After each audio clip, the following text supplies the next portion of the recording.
Hello students, welcome to Shivam Verma classes. So today in this video we are going to start chapter number 7, that is integrals of class 12th. So इस video में हम integrals के basic concepts cover करेंगे कि integral क्या होते हैं. So integral समझने के लिए हमें पहले डेरिवेटिव बनाना पड़ेगा. तो हमने डेरिवेटिव में क्या सीखा था. सपोज कोई हमारे पास y फंक्शन होता था, उसका अगर मैं डेरिवेटिव फाइंड आउट करता था, क्या फाइंड आउट करता था, डेरिवेटिव,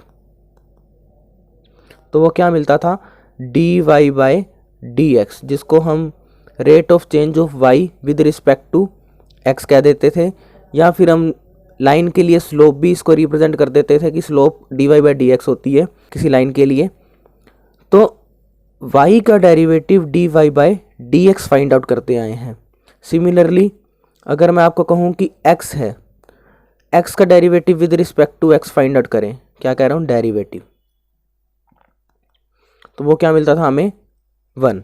या फिर मैं यहाँ पर ट्रिग्नोमेट्रिक एग्जांपल ले लूँ कि साइन एक्स का डेरिवेटिव फाइंड आउट करें, तो साइन एक्स का डेरिवेटिव क्या होता था, कोस एक्स. ठीक है, ऐसे ही हम फाइंड आउट करते आए हैं. ये विद रिस्पेक्ट टू एक्स के एग्जांपल लेके चल रहा हूँ. लेकिन इंटीग्रल्स में क्या करते हैं हम कि हमें डेरिवेटिव दिया होगा, हमें ये पता लगाना होगा कि ये डेरिवेटिव किस फंक्शन का था. डेरिवेटिव में क्या होता था, हमें फंक्शन गिवन होता था, हमें उसका डेरिवेटिव फाइंड आउट करना होता था कि y का डेरिवेटिव क्या होगा, dy by d x, x का डेरिवेटिव क्या होगा, 1, साइन एक्स का डेरिवेटिव क्या होगा, कोस एक्स. बट अगर मैं इसकी रिवर्स प्रोसेस लूँ कि मुझे dy बाई डी एक्स दिया हुआ है और मुझे ये चेक करना हो ये किस फंक्शन का डेरिवेटिव है, फंक्शन फाइंड आउट करना अब की बार डेरिवेटिव से, तो यहाँ पर मैं इंटीग्रेशन की प्रोसेस यूज़ करूँगा. ठीक है, integration means anti derivative, derivative का रिवर्स प्रोसेस ले रहा हूं, तो ये होगा एंटी डेरिवेटिव, जिसे हम इंटीग्रेशन भी कहते हैं. ठीक है, मतलब एंटी डेरिवेटिव एक ऐसी प्रोसेस है जिसमें हम डेरिवेटिव देखकर फंक्शन पता लगा पाएं कि किस फंक्शन का डेरिवेटिव ये होगा. सिमिलरली अगर मैं आपको कहूं कि 1 किस फंक्शन का डेरिवेटिव हो सकता है, तो इसके लिए मैं एंटी डेरिवेटिव की प्रोसेस यूज करके x फाइंड आउट कर सकता हूं कि 1 डेरिवेटिव होगा x का, तो ये एंटी डेरिवेटिव प्रोसेस है. सिमिलरली कोस x किसका डेरिवेटिव होगा, साइन x का. ठीक है, साइन x का होगा, तो इसको हम यहां पर इंटीग्रेशन या एंटी डेरिवेटिव की प्रोसेस से फाइंड आउट कर सकते हैं. तो कुछ इस तरह से हम इंटीग्रल्स फाइंड आउट करेंगे. ठीक है, दैट मीन्स डिफरेंशिएशन की प्रोसेस में एफ एक्स फंक्शन गिवन होता था, हम F dash x find out करते थे. लेकिन इंटीग्रेशन की प्रोसेस में, इंटीग्रेशन कहूँ या एंटी डेरिवेटिव, इस प्रोसेस में क्या करते हैं कि एफ डैश एक्स हमें गिवन होगा, हमें एफ एक्स फाइंड आउट करना होगा. ठीक है, अब यहाँ पर मैं आपको इसको रिलेट करके दिखाता हूँ. मैंने ये कहा कि साइन एक्स का डेरिवेटिव क्या होगा, मतलब D by d x of sine x क्या होगा, कोस एक्स. तो अगर मैं इसकी रिवर्स प्रोसेस लूँ कि कोस एक्स किसका डेरिवेटिव होगा, तो यहाँ पर मुझे इंटीग्रेशन की प्रोसेस लेनी होगी. इंटीग्रेशन को हम कैसे रिप्रेजेंट करते हैं, एक इस तरह के सिंबल से. ठीक है, इस तरह के सिंबल से रिप्रेजेंट करते हैं, ये इंटीग्रेशन का सिंबल है. जैसे कि डेरिवेटिव किसी के रिस्पेक्ट में होता है, वैसे इंटीग्रेशन भी रिस्पेक्ट में होता है, तो यहाँ डी एक्स लिख देते हैं. तो integration of cos x with respect to d x, अगर मुझे इसको फाइंड आउट करना हो तो यहाँ रिवर्स प्रोसेस से मैं क्या फाइंड आउट कर पाऊंगा कि कोस एक्स इसका डेरिवेटिव है साइन एक्स का, तो ये आ जाएगा साइन एक्स. ठीक है, बट यहाँ पर देखिए कि मैंने अभी क्या समझाया आपको कि कोस एक्स का इंटीग्रेशन क्या होगा, साइन एक्स. ठीक है, मीन्स साइन एक्स का डेरिवेटिव करेंगे तो कोस एक्स मिलेगा. ठीक है, साइन एक्स का डेरिवेटिव करेंगे तो कोस एक्स मिलेगा, कोस एक्स का इंटीग्रेशन करेंगे तो साइन एक्स मिलेगा. बट यहाँ पर अगर मैं आपको कहूँ कि D by d x of sine x plus 1 find out करें.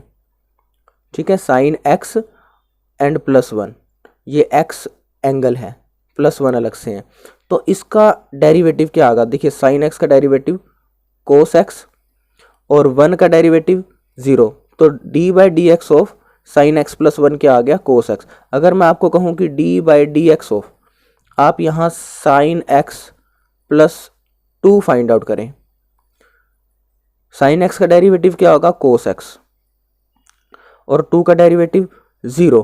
अगर मैं आपको कहूं कि D by d x of sine x plus 100 find out करें, साइन एक्स का डेरिवेटिव कोस एक्स आ गया।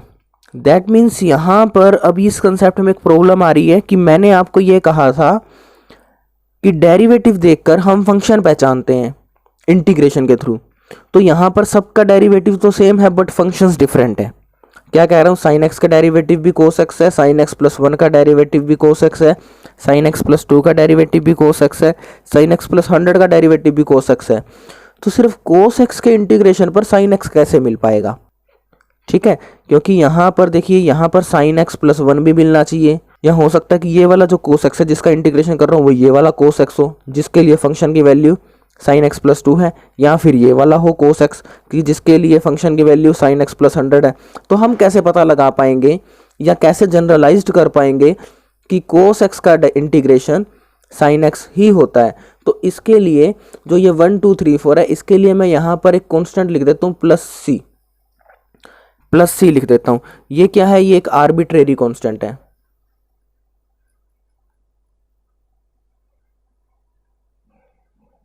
ये एक आर्बिट्रेरी कांस्टेंट है। तो दैट मीन्स अगर मैं इस कोस एक्स की बात करता हूं कि ये कोस एक्स किसका डेरिवेटिव है, तो साइन एक्स प्लस सी, यहाँ सी की वैल्यू 1 हो जाएगी तो साइन एक्स प्लस 1 का हो जाएगा। लेकिन अगर मैं इस कोस एक्स की बात करता हूं तो ये कोस एक्स किसका डेरिवेटिव है, साइन एक्स प्लस 2 का, यहाँ पर सी की वैल्यू 2 हो जाएगी। लेकिन अगर मैं इस कोस एक्स की बात करूं तो ये किसका डेरिवेटिव होगा, साइन एक्स प्लस 100 का, तो यहाँ पर c की वैल्यू क्या आ जाएगी, 100।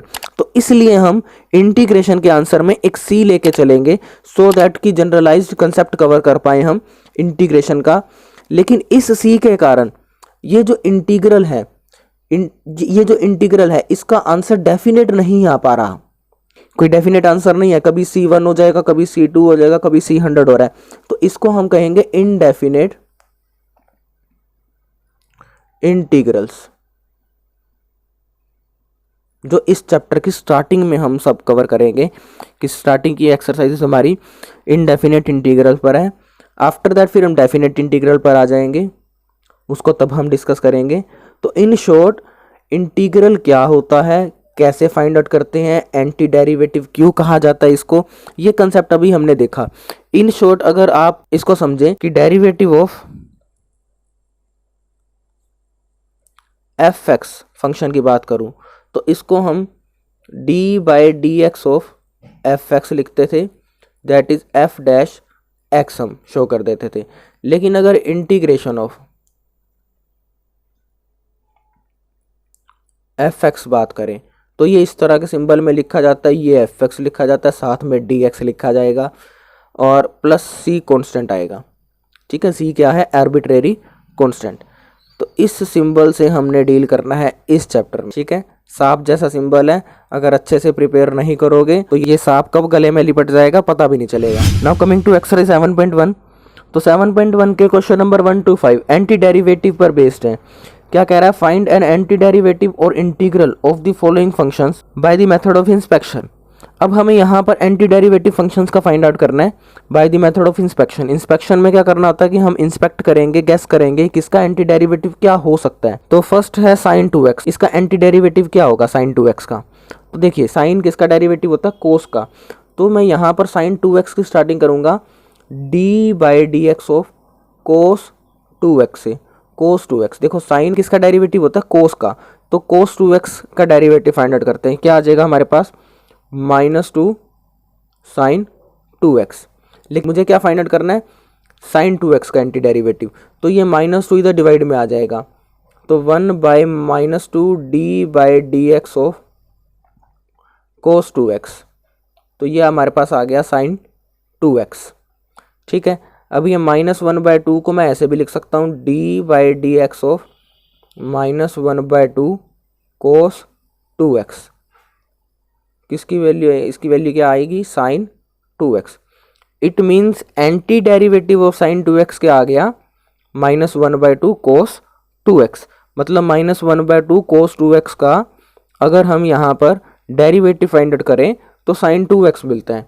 तो यहाँ लिख देंगे हम anti derivative of sine 2x क्या आ गया, -1/2 कोस 2x। ठीक है, यहाँ आप ऐसे भी लिख सकते हैं, एंटी डेरिवेटिव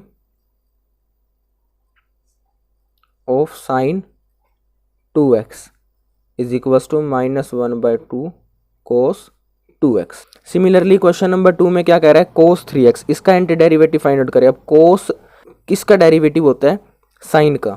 ठीक है, तो मैं यहाँ साइन 3x से स्टार्टिंग करूँगा, तो d/dx ऑफ साइन 3x, तो ये हमारे पास क्या आ जाएगा, कोस 3x इंटू 3।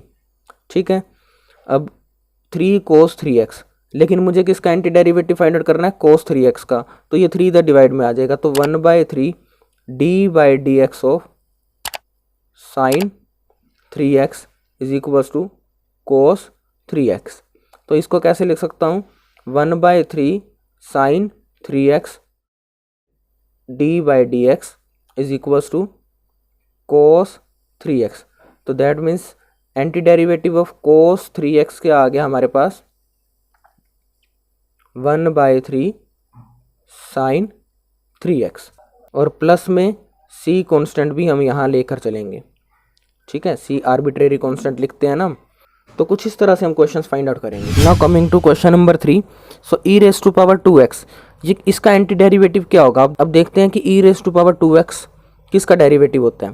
तो e⁻²2x का अगर मैं डेरिवेटिव फाइंड आउट करूँ तो क्या आ जाएगा, e⁻²2x into d/dx of 2x, तो ये आ गया 2।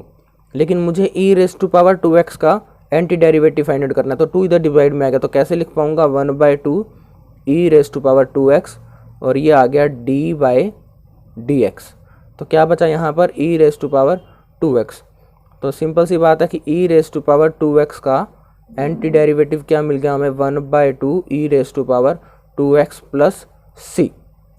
ठीक है, सिमिलरली अगर क्वेश्चन नंबर 4 पर आए, ax plus b whole square, यहाँ पर देखो थोड़ा सा कॉम्प्लिकेटेड लगेगा कि ये कैसे फाइंड आउट करें।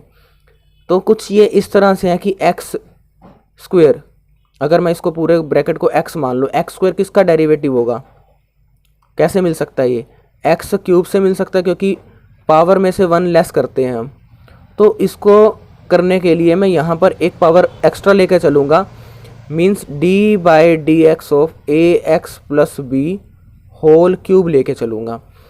तो इसका डेरिवेटिव क्या आ जाएगा हमारे पास, पावर आगे आ गई, पावर में से 1 सब्ट्रैक्ट करेंगे तो ax प्लस b स्क्वायर। ठीक है, पावर में से 1 सब्ट्रैक्ट कर दिया, into d/dx of ax plus b, ax का डेरिवेटिव हो गया a और b का डेरिवेटिव हो गया 0, तो ये हमारे पास आ गया 3a into ax plus b square. ठीक है, लेकिन मुझे किसका एंटी डेरिवेटिव फाइंड आउट करना है, ax plus b whole square का, तो 3a इधर डिवाइड में आ जाएगा, तो कैसे लिख पाएंगे, 1/3a into ax plus b whole cube, और ये आ गया d/dx इज इक्वल टू में क्या बचा, ax प्लस b स्क्वायर। ठीक है, तो antiderivative of ax plus b square क्या आ गया हमारे पास, 1/3a into ax plus b whole cube plus c। ठीक है, बस ये सिंपल सा क्वेश्चन हो गया। तो इस वीडियो में इतना ही। नेक्स्ट वीडियो में हम 7.1 को ही कंटिन्यू करेंगे with some extra concept and formulas. Thanks for watching the video.